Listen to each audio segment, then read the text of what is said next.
Hello, beautiful people. I hope you're doing well. Well, since the launch of my book, the book on mind training, The Secret for Positive Living, I have received such amazing support regarding this. And so I just want to give a shout out and say thank you. I truly appreciate this. And yes, I'm really grateful that this is out. It's been a long time coming.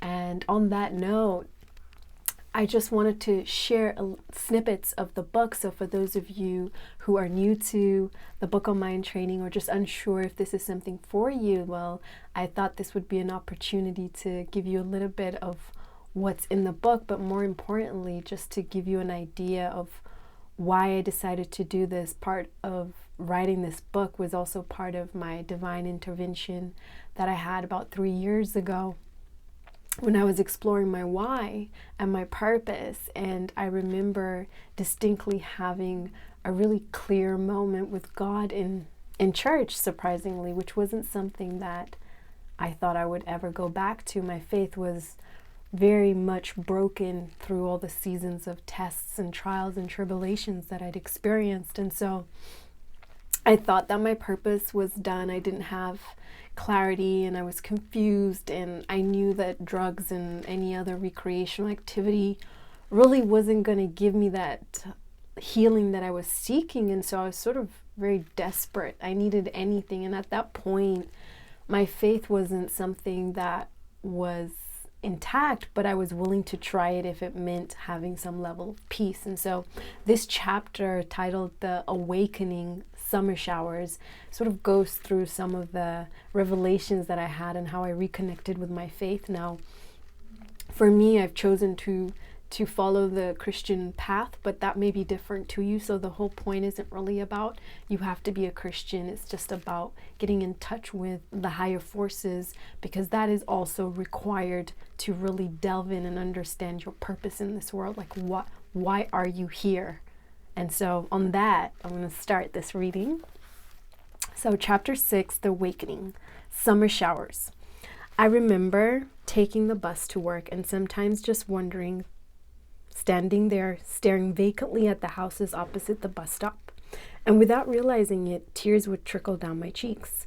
I would think, why am I crying? I'm fine. But I wasn't fine. I didn't even know where I was going to live. I couldn't stay with my cousin forever. I thought, you have to figure something out, Aiden. But my mind wouldn't let me. I was too focused on the failure of my relationship and the many losses I had experienced over the years. I thought, you did it again. Well done. You managed to fail. I succumbed to the negative thoughts, numb to my failures. I thought back, I have done all I could. My ego mind responded, it wasn't good enough. And there it was, another blow, more pain. Tears kept trickling down my cheeks. So many days I would contain my tears until I got to the bus stop. I didn't want my family to see that I was feeling like a wreck inside. I didn't want them to worry, but I wasn't coping. So I would cry at the bus stop instead, and at any other opportunity I had to be away from them. I felt like a wreck. Sometimes I would just go walking and burst into tears. I thought, why am I crying? I can't even control this anymore. I haven't cried in so many years, and now I'm crying like a fountain? There's no stop to this. The crying couldn't and wouldn't stop. Sometimes I would go to bed and it would creep up on me. I thought, I have to find a solution to this. I'm losing control. I tried to take deep breaths, inhaling and exhaling, but my breathing techniques were not working this time.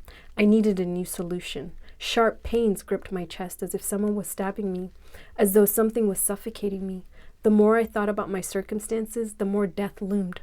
One night in bed at my cousin's house, I lay awake looking out the window and saw that it was raining. I couldn't help myself. I cried again. I cried to the rhythm of the showers, completely lost to myself. I thought, I don't know where to go from here. I'm out of options. I don't know where I'm going to live. So I let the summer showers roll over my heart. Seeking purpose. The tears were too much. Crying wasn't going to bring my happiness back. I had tried everything. Nothing had given me inner peace. I thought, what do I do now? Where do I go? Then I thought about my faith, something I had lost along the way. When I was much younger, I was very much in touch with my faith in the universe.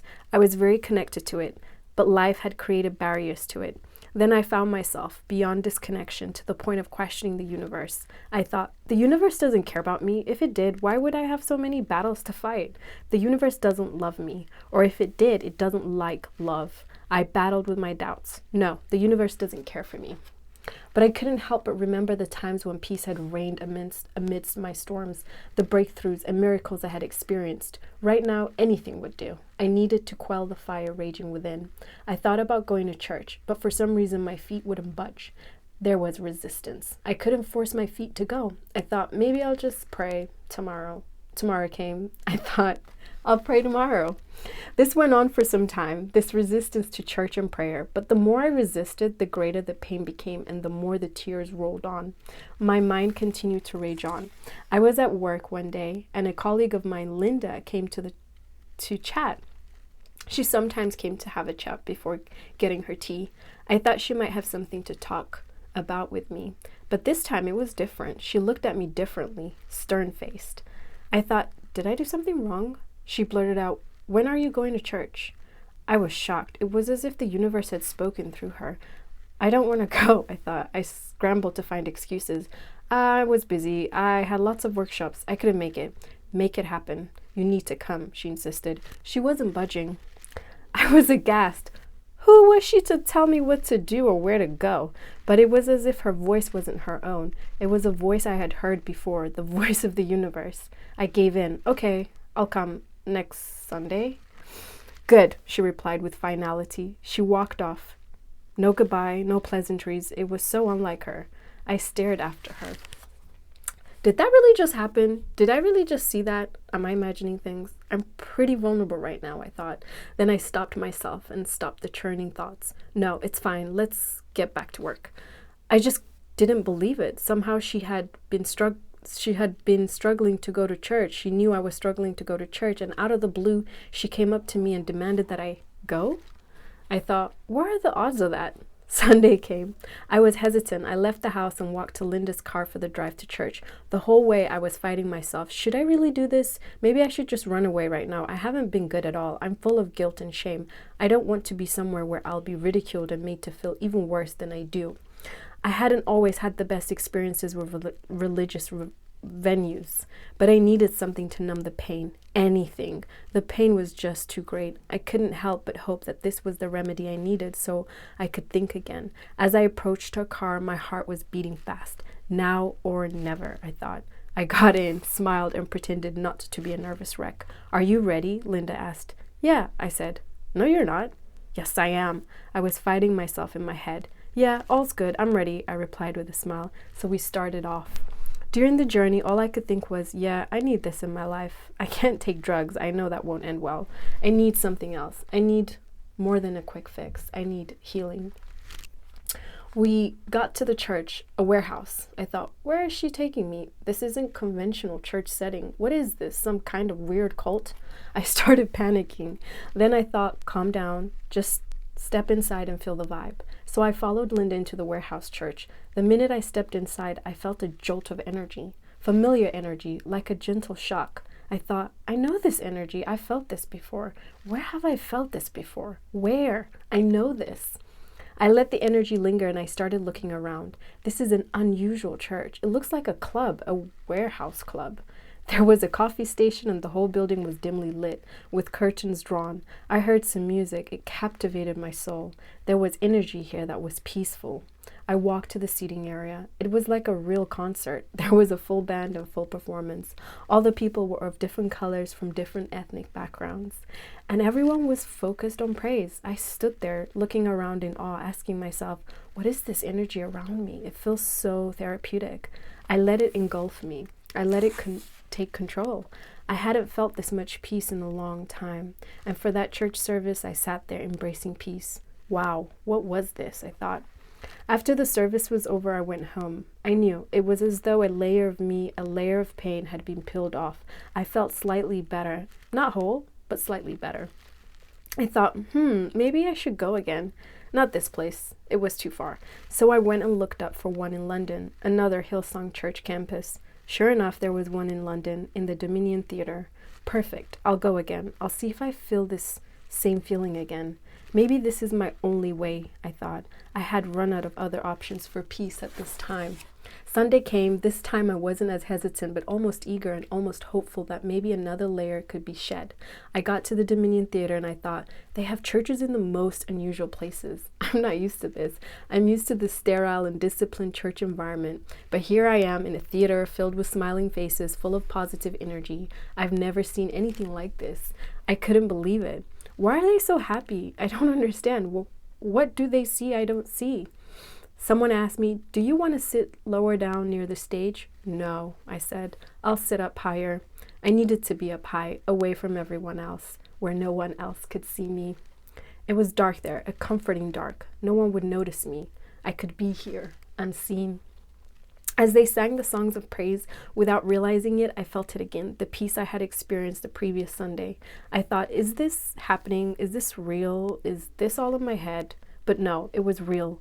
I felt it soothing me. It was as though I had been transported into a place of comfort and peace. My raging mind was actually at rest for once, and my heart was beating gently. As I continued to listen to the words of praise, I felt this warm energy surrounding me, and as though I had been fully encapsulated. I didn't want to resist. It felt so good, like receiving a big warm hug. I stayed in it. Then suddenly it left, just like that. The cold returned. Just like that, I was there, numb again. This time, I wasn't as broken. Again, it was as though another layer had been peeled off. The praise ended and the sermon started. I was listening half-heartedly, part of my mind listening to the pastor, and the other half ablaze with painful memories.